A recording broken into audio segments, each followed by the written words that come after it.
सुप्रभात बच्चों। आज हम हिंदी व्याकरण के अंतर्गत संज्ञा चैप्टर अंग्रेजी भाषा में नाउन कहा जाता है।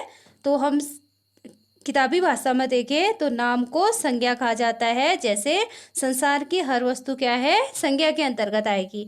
जैसे हम संसार में विभिन्न चीज़ें देखते हैं, विभिन्न वस्तुएं देखते हैं, स्थान देखते हैं, व्यक्ति देखते हैं और उनके भाव देखते हैं जो उनके अंदर पैदा होते हैं या हमारे अंदर जो भाव पैदा होते हैं, ये सब चीज़ें संज्ञा के अंतर्गत आएंगी। अगर परिभाषा के रूप में दिखाया जाए तो व्यक्ति, वस्तु, स्थान या भाव के नाम को संज्ञा कहते हैं। अब देखिए नीचे कुछ चित्रों को देखिए आप। पहले चित्र में आपको राम, लक्ष्मण और सीता जी हैं जो वन को गए, ऐसा वाक्य में लिखा गया है। दूसरे वाक्य में देखिए आप सूर्य की लालिमा देखिए। इसी प्रकार तीसरा चित्र देखिए जिसमें दिखाया गया है कि रॉकेट जैसे आकाश की ऊंचाइयों को छूने लगा तो लोग खुशी से झूम उठे। आपने इन तीनों वाक्यों को देखा। इसके अंदर पहले वाक्य में देखिए आप राम, लक्ष्मण, सीता और दूसरे वाक्य के अंतर्गत सूर्य, ये सब क्या है, एक व्यक्ति हैं और जो सूर्य है वो ग्रह का नाम है। तो ये सब व्यक्तिवाचक संज्ञा के अंतर्गत आएंगे। इसी प्रकार वन, रॉकेट, लोग, ये जाति या समूह का बोध करा रहे हैं, समूह के बारे में हमें बता रहे हैं। तो ये सब हमारे जातिवाचक संज्ञा के अंतर्गत आएंगे। दूसरे वाक्य में जो लिखा गया है कि सूर्य की लालिमा, लालिमा क्या है, एक भाव है। और जैसे आकाश की ऊंचाइयाँ, ऊंचाइयाँ भी भाव है, खुशी भी क्या है, भाव है। तो ये सब जो चीज़ें भाव पैदा करें वो भाववाचक संज्ञा के अंतर्गत आएंगी। तो इस प्रकार संज्ञा के 3 भेदों में बांटा गया है। पहला है व्यक्तिवाचक संज्ञा, दूसरा है जातिवाचक संज्ञा और तीसरा है भाववाचक संज्ञा। अब जो व्यक्तिवाचक संज्ञा है उसे अंग्रेजी भाषा में प्रॉपर नाउन, जातिवाचक संज्ञा को कॉमन नाउन और भाववाचक संज्ञा को एब्स्ट्रैक्ट नाउन कहा जाता है। तो इस प्रकार सबसे पहले हम देखेंगे व्यक्तिवाचक संज्ञा को। तो व्यक्तिवाचक संज्ञा की परिभाषा देखिए। व्यक्तिवाचक संज्ञा के अंतर्गत किसी विशिष्ट व्यक्ति, विशिष्ट स्थान या विशिष्ट वस्तु का बोध होता है अर्थात जानकारी प्राप्त होती है हमें, तो वह व्यक्तिवाचक संज्ञा के अंतर्गत आएगा। अब विशिष्ट शब्द का अर्थ है कोई विशेष चीज, विशेष व्यक्ति, विशेष स्थान, विशेष वस्तु या चीज। तो विशेष व्यक्ति के अंतर्गत हम लोग देखेंगे सबसे पहले यहाँ पे हमें गुरु नानक जी का चित्र दिखाया गया है, दूसरा महात्मा गांधी जी का चित्र दिखाया गया है और बाहुबली का चित्र दिखाया गया है। तो यह क्या है, विशेष व्यक्ति है। इसी प्रकार ताजमहल दिखाया गया, कुतुब मीनार दिखाया गया है, तो ये क्या है, विशिष्ट स्थान है हमारे। और भगवत गीता का चित्र दिखाया गया है, ये है विशिष्ट वस्तु। इसी प्रकार व्यक्तिवाचक संज्ञा के अंतर्गत विशिष्ट व्यक्ति आएगा, वस्तु आएगा और स्थान आएगा। फिर दूसरा है जातिवाचक संज्ञा। अब जातिवाचक संज्ञा में किसी व्यक्ति, वस्तु, स्थान अथवा पदार्थ के जाति सूचक नाम को जातिवाचक संज्ञा कहते हैं।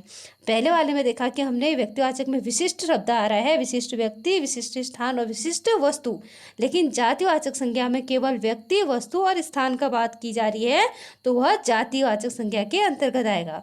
जैसे उदाहरण देखिए, खरगोश, मुर्गा, लड़का, गांव, सड़क, कुर्सी, मेज, किताब, घर, नदी, तालाब, पर्वत आदि ये क्या है, संज्ञाओं के नाम हैं।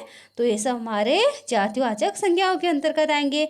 जैसे आप लोग यहाँ पे पहला चित्र देख पा रहे हैं, ये क्या है, एक मोबाइल फ़ोन का चित्र है। तो इसमें ये क्या है, सारे मोबाइल फ़ोनों के जाति का पता कर रहा है, हमें उसके बारे का बोध करा रहा है। तो यह मोबाइल फ़ोन जो है वह जातिवाचक संज्ञा के अंतर्गत आएगा। इसी प्रकार दूसरे चित्र में आप एक बिल्ली देख रहे हैं। तो एक बिल्ली है तो वह क्या कराएगी, हमें बिल्लियों की जाति का बोध करा रहा है, बारे में बता रहा है, तो यह जातिवाचक संज्ञा के अंतर्गत आएगा। अब जो तीसरा चित्र है वह एक पहाड़ का चित्र है, जो हमें एक पहाड़ों की जातियों का बोध करा रहा है। पहाड़ों, जिस एक पहाड़ से आपको पहाड़ में पता चल रहा है कि ये पहाड़ होते हैं, तो ये भी हमारे केस के अंतर्गत आएगा, जातिवाचक संज्ञा के अंतर्गत आएगा। अब इस प्रकार जो जातिवाचक संज्ञा है उसको 2 उपभेदों में बांटा गया है, एक तो समूहवाचक, दूसरा द्रव्यवाचक।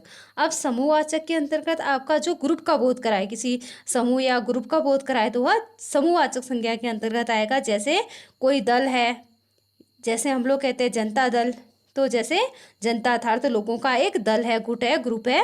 ऐसे सेना, सेना से हमें विभिन्न सेनाओं का पता चलता है, जैसे नौसेना, वायुसेना और थल सेना। जिसे हम नौसेना को हम जो आपकी पानी में के अंतर्गत जो सैनिक काम करते हैं वो नौसेना के अंतर्गत आते हैं।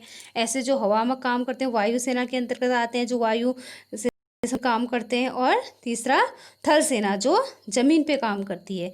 जैसे फिर समूहवाचक संज्ञा के अंतर्गत हमारा झुंड भी आएंगे। झुंड में जैसे हमारा कोई बकरियों का झुंड आ गया या भेड़ों का झुंड आ गया, तो ये हमारा समूहवाचक संज्ञा के अंतर्गत आएंगे। इस प्रकार साधारण शब्दों में आप जानिए कि जो चीज ग्रुप के अंतर्गत आएगी वह समूहवाचक संज्ञा के अंतर्गत आएगी। यह एक जातिवाचक संज्ञा का क्या है, उपभेद है। ऐसे द्रव्यवाचक संज्ञा में जो चीज आप माप तोल के लेते हो, उसको हम माप तेल के लेते हो, तो वह हमारा द्रव्यवाचक संज्ञा के अंतर्गत आएगा।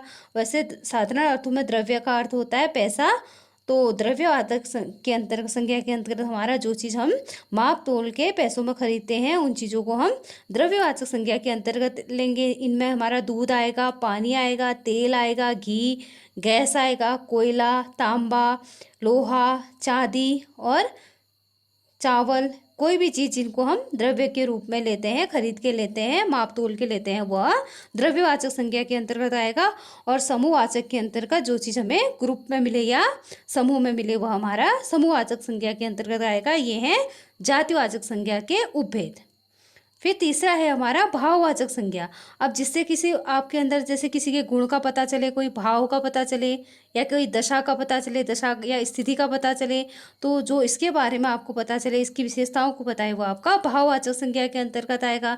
जैसे आप कोई चीज़ देखते हो तो आपको क्या होता है, बहुत ज़्यादा खुशी होती है, हर्ष होता है, तो वो आपका भाव है। या कोई चीज़ देख के आपको दुख पे हो रहा है तो वो आपका शोक का भाव आ रहा है आपके अंदर। किसी चीज़ को देख के डर रहे हो तो भय का भाव आ रहा है, या किसी चीज़ को देख के बिल्कुल आपको डर नहीं लगता तो वहाँ निर्भयता का भाव आ रहा है। ऐसे ही कहीं पे क्या होता है, आपको जैसे आप लोग कोई जोक सुन लेते हो तो आपको क्या होता है, बहुत ज़्यादा हंसी आती है, तो वो उसके आपके अंदर से कौन सा भाव पैदा होता है, प्रसन्नता का। और कोई सुंदर चीज़ को देखते हो तो उसको देख के आपके अंदर सुंदरता का भाव पैदा होता है। और कोई गंदी चीज़ क्रूरता का भाव पैदा होता है। तो ये सब चीज़ें हमारे भाववाचक संज्ञा के अंतर्गत आएंगी। तो ये क्या है, अगर आपका कोई भाव पैदा हो रहे हैं जिससे, तो वो भाववाचक संज्ञा के अंतर्गत आएगी। अब इसके अंतर्गत आपका बहुत सी चीज़ें हो सकती है, किसी चीज़ की सजावट हो सकती है, बनावट हो सकती है, या बचपन हो सकता है, या किसी चीज़ को कब देख कर घबराना हो सकता है।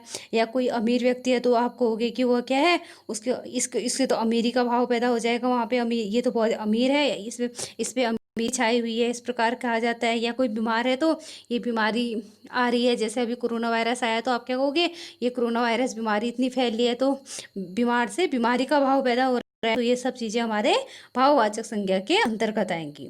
तो इस प्रकार आज की आपने पढ़ा कि संज्ञा संसार की हर वस्तु क्या संज्ञा है, स्थान संज्ञा है, व्यक्ति संज्ञा और कोई भी भाव संज्ञा है। इस प्रकार संज्ञा के हमने 3 भेद पढ़े। व्यक्तिवाचक जिससे किसी व्यक्ति या वस्तु का बोध हो, विशेष व्यक्ति वस्तु स्थान का बोध हो। जातिवाचक जिसे जाति या समूह का बोध हो। इसके अंतर्गत हमने 2 उपभेद पढ़े थे, एक समूहवाचक, दूसरा द्रव्यवाचक, और तीसरा भाववाचक जिससे हमारे अंदर कोई भाव पैदा होते हैं, वह हमारे भाववाचक संज्ञा के अंतर्गत आते हैं। तो आज के लिए इतना ही, धन्यवाद।